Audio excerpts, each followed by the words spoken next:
É meu prazer te saudar mais uma vez na paz do Senhor Jesus para mais uma meditação na Palavra de Deus. Eu quero te convidar. Hoje falaremos sobre o reinado de Acasias. Como você que tem nos acompanhado percebeu e já ouviu e está informado, estamos neste terceiro trimestre do ano estudando sobre o plano de Deus para Israel em meio à infidelidade da nação, as correções e os ensinamentos divinos lá extraído do período dos reis de Israel. Consequentemente, temos muito a aprender, como já temos dito, tanto aprender o que se deve fazer e aquilo também que não se deve fazer.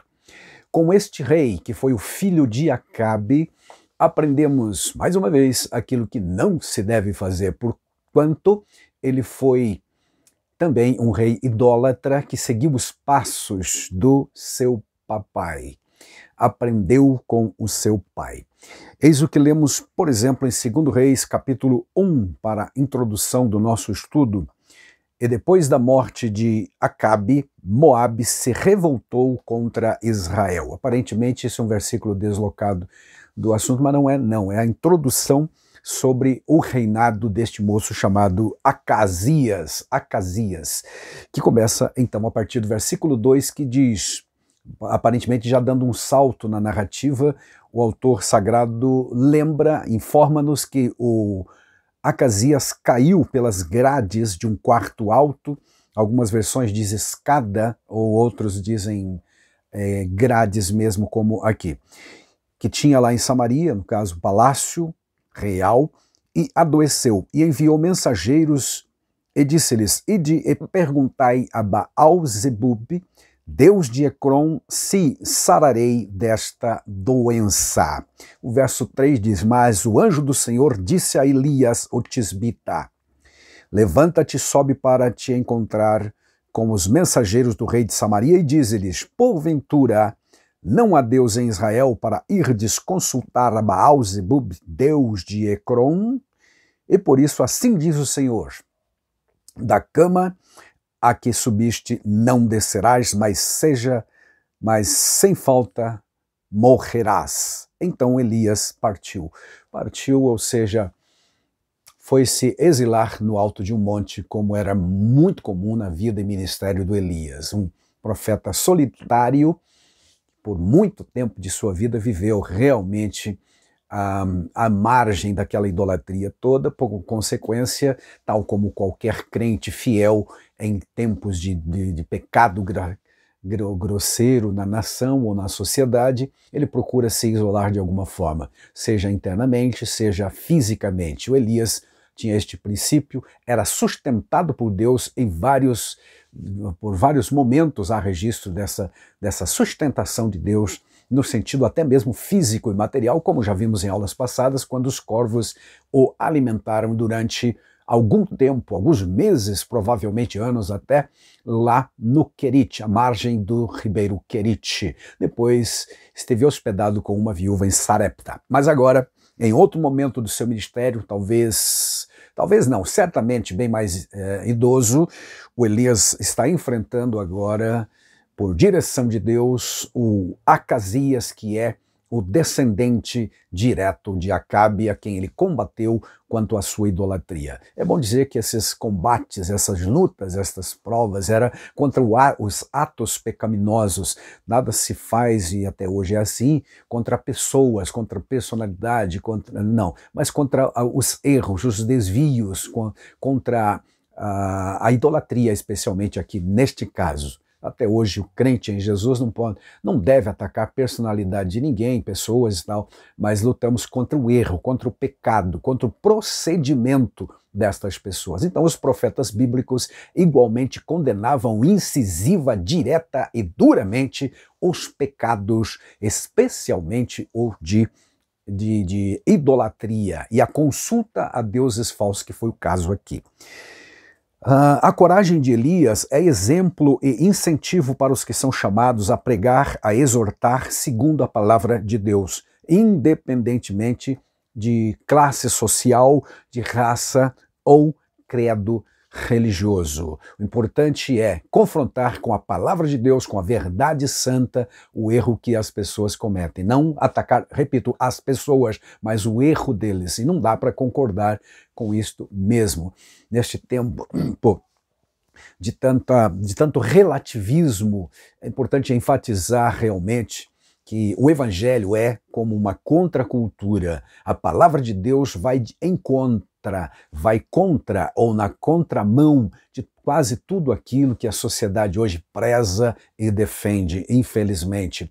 Porque há muito tempo que os seres humanos deixaram o caminho de Deus e estão trilhando os seus próprios caminhos, ou então os caminhos de demônios e etc. Então, identificados esses caminhos tortuosos, é importante que um profeta de Deus, seja lá do tempo de Elias, que viveu lá nos anos 800 e quase 900 a.C., seja hoje no século 21. O verdadeiro profeta de Deus precisa confrontar o erro. E se isso for necessário, enfrentar as pessoas também com seus comportamentos errados. Aqui está então este moço, que era, como disse, filho de Acabe.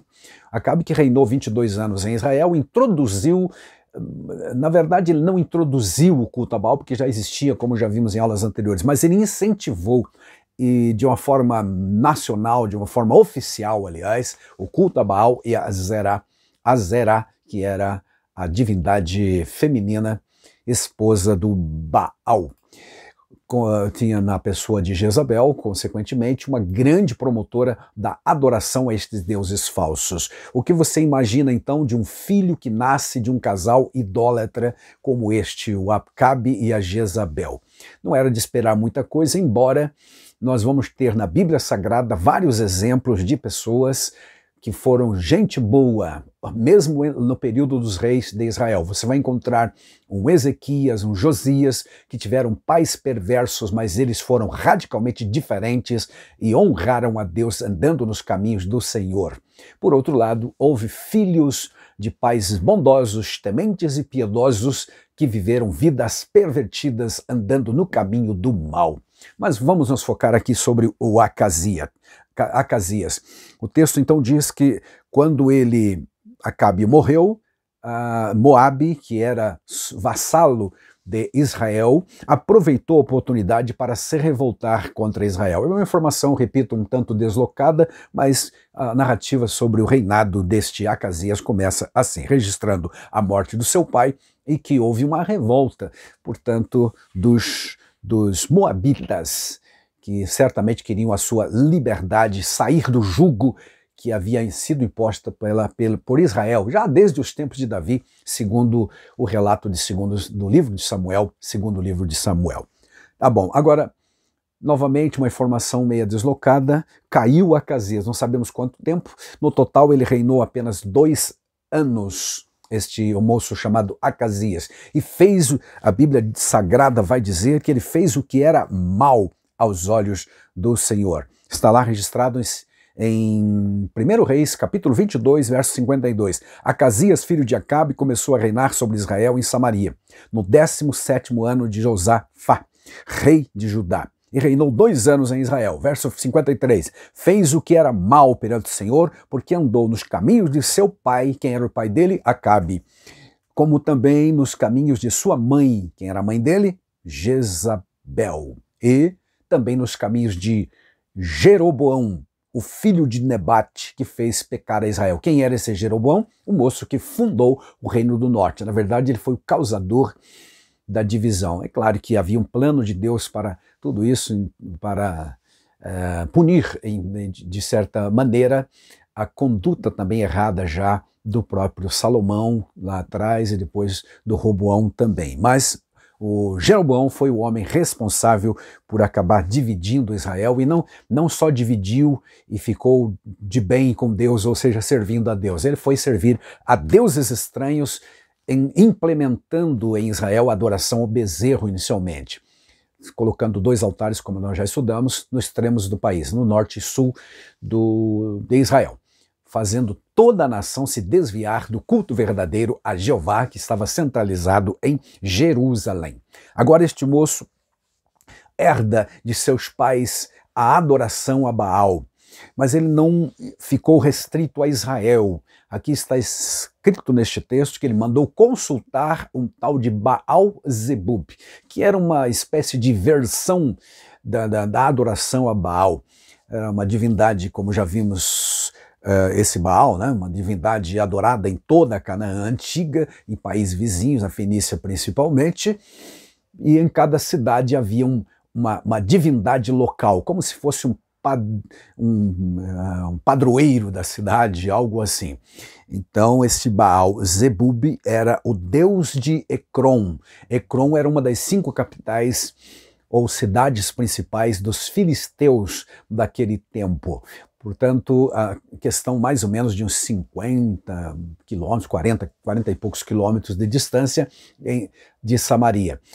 O Acasias, então, que se viu enfermo, moribundo, imobilizado numa cama, chamou seus mensageiros e os mandou até lá em Ecrom para saber. Interessante que a pergunta dele é: pergunte para a divindade, eu quero um oráculo, eu quero uma revelação desta divindade para saber se eu vou me curar, ou seja, se eu vou levantar desta cama. Verso 2 que nós lemos: se eu sararei desta doença ou não.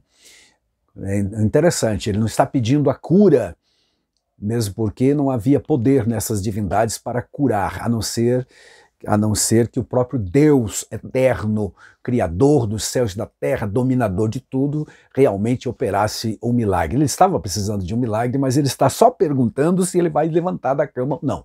Interessante.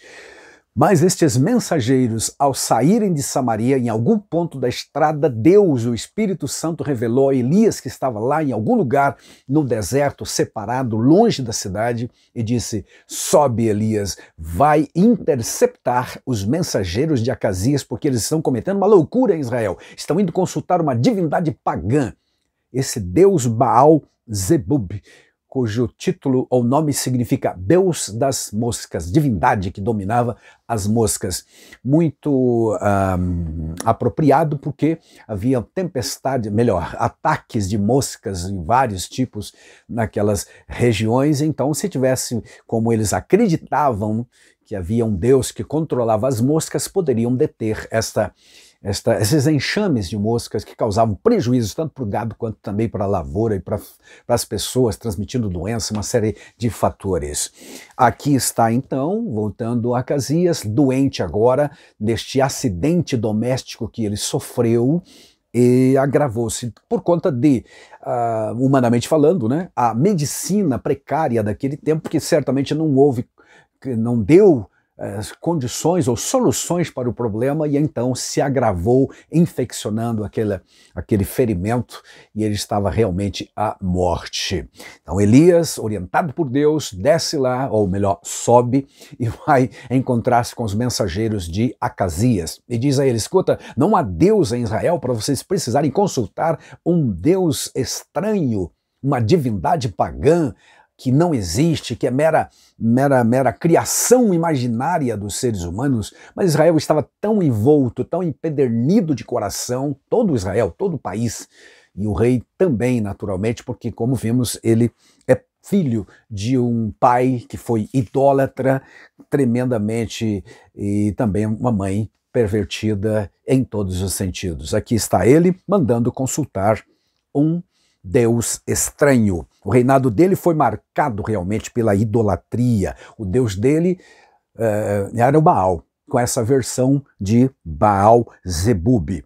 Ele seguiu, portanto, os passos de seus pais, e seguir os passos dos pais, amados, é às vezes bom, às vezes ruim, depende da qualidade dos pais. Em Provérbios 22:6, muito conhecido de todos nós, diz que os pais devem ensinar o caminho, ensina a criança, literalmente diz o texto lá, ensina a criança no caminho que ele deve andar, e até quando envelhecer não se desviará dele. Mas é claro que isso no sentido positivo, aqueles que conhecem a Deus e andam nos caminhos do Senhor. No caso dos pais do Acasias, ele estava seguindo também os passos de seus pais para o mal, no sentido perverso. Mas eu não estou aqui defendendo a atitude dele, achando que ele é apenas uma vítima do sistema, que não teve oportunidades na vida, que não tinha outra opção, então foi criado dentro desse sistema e tal e tal. Não, porque nós já falamos e lembramos que reis bons em Israel foram filhos de pais perversos, e também reis maus em Israel foram filhos de pais bondosos. É bom lembrar também que o Abel, voltando lá no princípio, Abel e o Caim tiveram os mesmos pais, certamente a mesma educação, o mesmo cuidado por parte dos pais, dos primeiros pais. No entanto, um vai para um lado e outro para o outro. Porque quando chega uma idade, que nós chamamos de idade da razão, as pessoas tomam decisões autônomas para a sua vida e trarão certamente consequências. Então Acasias não tinha motivo para se justificar dizendo, meu pai foi assim, eu vou ser assim, é sempre assim. Aquele chamado síndrome da Gabriela, eu fui sempre assim, você ser sempre assim, etc. Não, ele não podia e não devia realmente proceder igual os seus pais. Precisava ter identificado a situação pervertida de idolatria graçante por todo lado, porque Elias esteve por um bom tempo exortando. Certamente ele foi criado em um momento em que e acompanhou as incursões do profeta Elias lá no Monte Carmelo, enfrentando os profetas de Baal, a derrota dos profetas de Baal, o fogo que desceu do céu. Essas se tornaram histórias muito conhecidas, ainda que ele não esteve presente, talvez ainda pequeno, criança, mas ao menos ele ouviu falar de tudo isso, contudo não averiguou e continuou simplesmente seguindo o fluxo da idolatria em Israel. É triste, é lamentável como quando um líder que tem toda a responsabilidade de dirigir uma nação realmente cai por um caminho errado e não quer voltar. Então este foi o pecado da idolatria que ele está perpetuando na nação. Mas o Elias foi sempre um desafiador da adoração a Baal. Ele teve essa corajosa intervenção, porque Deus disse para ele, desce e vai enfrentar o rei. E por que corajosa? Porque afinal de contas foi dada uma lei, uma ordem pelo rei. O rei era a máxima autoridade no país, ele detinha o poder de vida e morte nas suas mãos. Uma palavra dele e alguém poderia morrer.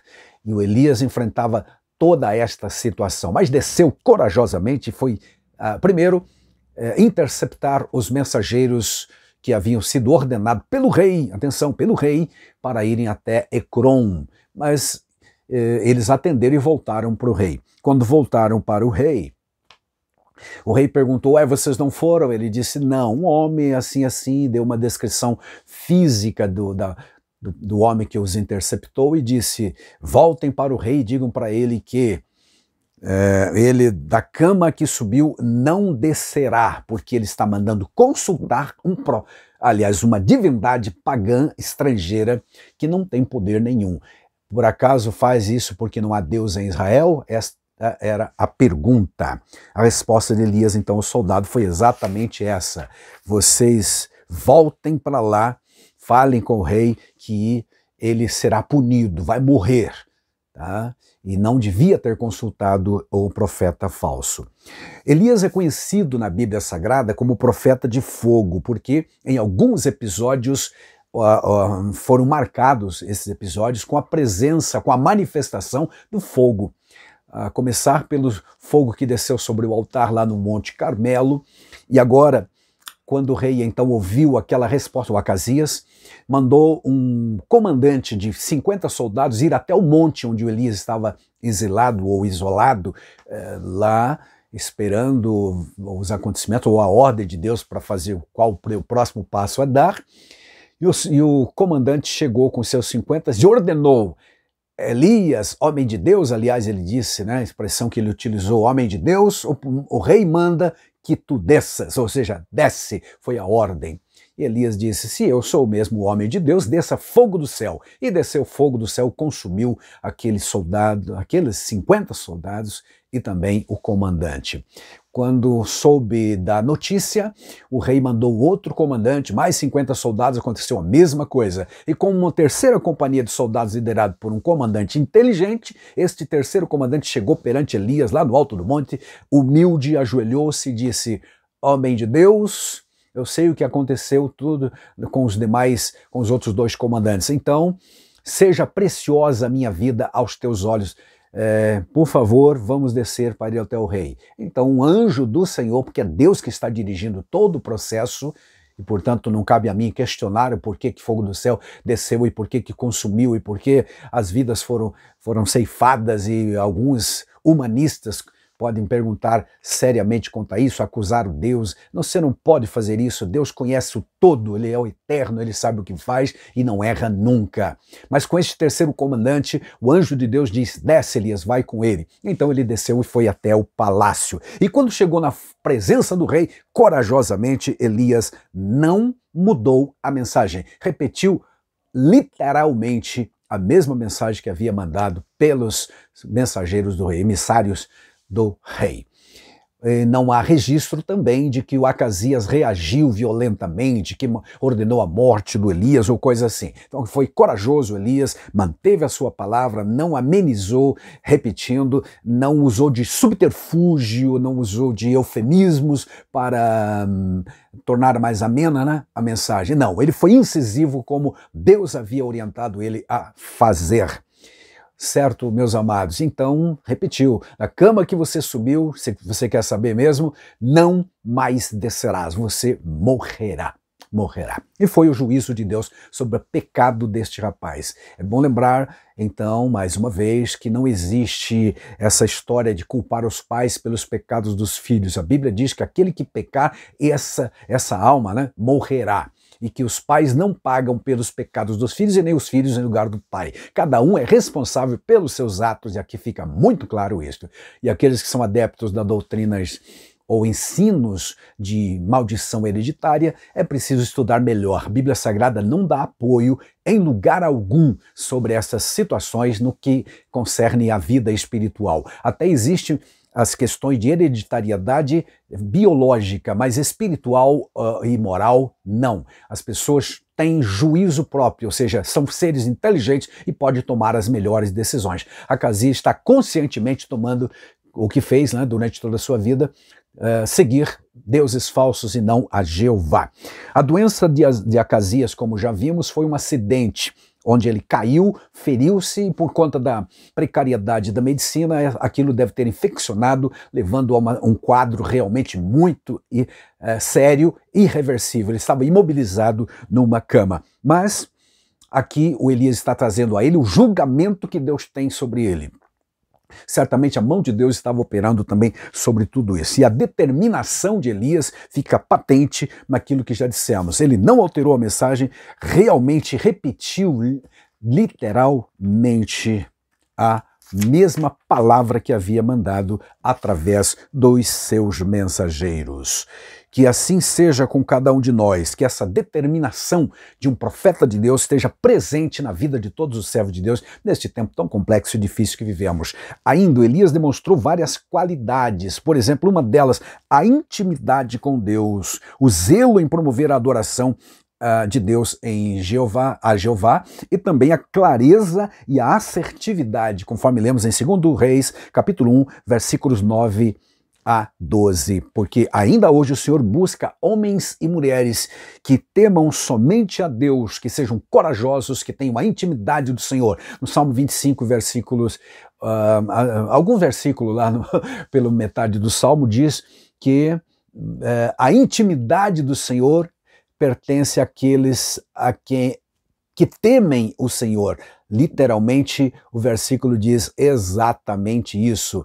Aqueles que temem ao Senhor têm o segredo da intimidade do Senhor. Ainda Jesus disse em João 14, 17, que o Espírito da verdade, vocês conhecem Ele, o mundo não conhece, mas vocês conhecem, porque Ele está convosco e estará em vós. Essa explicação especialmente do 15:15 de João também, nos informa que o Espírito Santo viria morar em nosso coração. E voltando ao Salmo 25, é o verso 14, que diz que a intimidade do Senhor é revelada para aqueles que o amam. Amém. Glória a Deus por isso. Outra qualidade dele, como dissemos, é o zelo na promoção do culto ao Deus verdadeiro. Todo ministro, todo crente devia se esforçar para tudo isso. A questão da clareza da mensagem também, sem subterfúgio, sem voltas, sem rodeios, sem eufemismos, entregar a mensagem como ela é. Aí haverá poder e graça. Deus em Cristo nos abençoe grandemente e que estas palavras, que esta lição da mensagem incisiva do profeta Elias sirva para nos alertar, porque vamos sempre combater o erro, não as pessoas, mas o erro das pessoas, os desvios de conduta que são pecaminosos e que precisam ser combatidos. Em nome de Jesus. Amém.